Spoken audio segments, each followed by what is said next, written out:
Hello and welcome to Mrs. Law's class. In this video, I'm going to show you how to use the reciprocal, quotient, and the Pythagorean identities to prove other identities.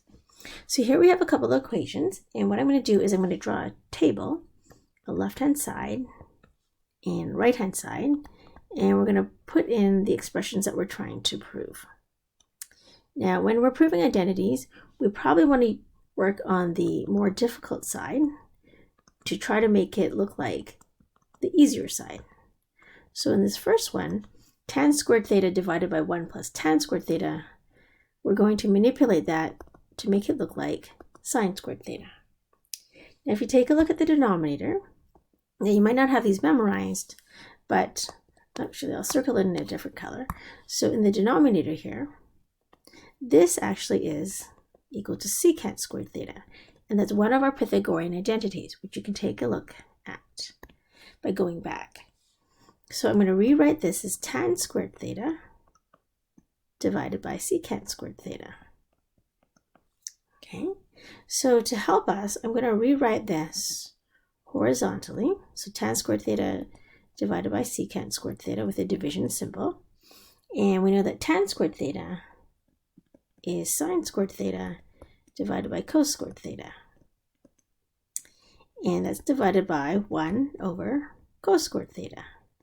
So when we divide fractions, we can change it to multiplication. And we're going to take the reciprocal of the second fraction. So this will be cos squared theta over 1.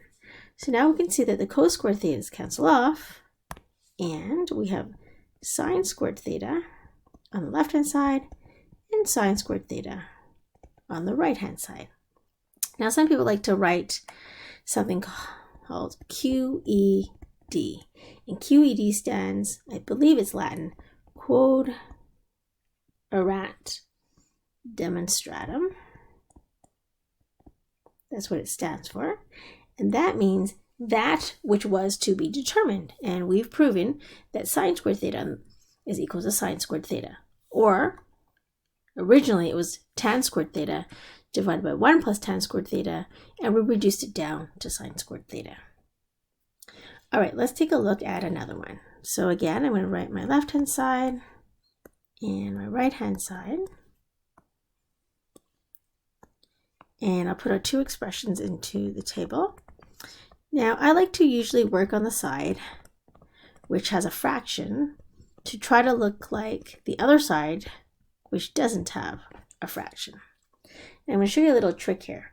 So when you have a fraction with a plus or a minus, either in the numerator or denominator, we can multiply the numerator and the denominator by the conjugate. So the conjugate of 1 plus sine theta is 1 minus sine theta. So we're going to multiply this in the numerator and denominator because that's the same as multiplying by 1 because the numerator and denominator are the same. Now when I multiply this out, actually in the numerator I'm going to leave it as it is, but in the denominator I will multiply this out. So 1 times 1 and then minus sine theta plus sine theta, so the middle terms cancel off, and then I have minus sine squared theta. So again, 1 minus sine squared theta is actually equal to cos squared theta, because recall that sine squared theta plus cos squared theta is equal to 1. It's our first Pythagorean identity.